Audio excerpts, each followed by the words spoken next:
Hello guys, welcome back my YouTube channel. So ഇന്ന് ഞാൻ ഇവിടെ റിവ്യൂ ചെയ്യാൻ പോകുന്നത് ട്രയാങ്കിൾ എന്ന് പറഞ്ഞ 2009 ഇറങ്ങിയ ഒരു പഴയ സിനിമയാണ്. ഈ ഒരു സിനിമ എനിക്ക് റീൽസ് സജഷനായിട്ട് വന്നതാണ്. അപ്പം കുറച്ചൊരു ഇൻട്രസ്റ്റിംഗ് ആയിട്ട് തോന്നി, ഒരു മിസ്റ്ററി ആയിട്ട് തോന്നി. ഇത് ഹൊറർ മിസ്റ്ററി ജോണറിൽ നിന്നാണ് വരുന്നത്. ഭയങ്കര ഒരു ഇൻട്രസ്റ്റിംഗ് ആയിട്ടുള്ളൊരു സ്റ്റോറിയായി എനിക്ക് തോന്നി. ഒരു കൂട്ടം ഫ്രണ്ട്സ് സെയിലിങ്ങിന് വേണ്ടി സീയിൽ പോകുന്ന സമയത്ത് ഒരു വലിയ കൊടുങ്കാറ്റ് വന്ന് അവർ വെള്ളത്തിനടിയിലായി.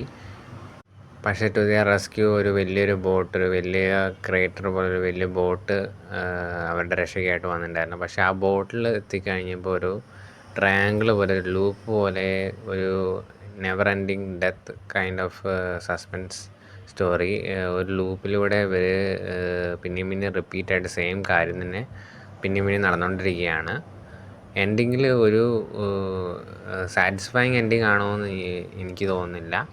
പക്ഷേ അതാണ് ഒരു മിസ്റ്ററി എന്ന് പറയുമ്പോൾ, ഒരു മിസ്റ്ററി എന്ന രീതിയിൽ തന്നെ ആ സിനിമ എൻഡ് ചെയ്തിട്ടുണ്ട്. സോ എൻ്റെ ഒരു അഭിപ്രായത്തിൽ ഈ ഒരു സിനിമയ്ക്ക് ഞാൻ out of 10 I would give 8. So അടുത്തൊരു വീഡിയോ ആയിട്ട് വരുന്നവരേക്കും bye. Thank you from the After Show critic.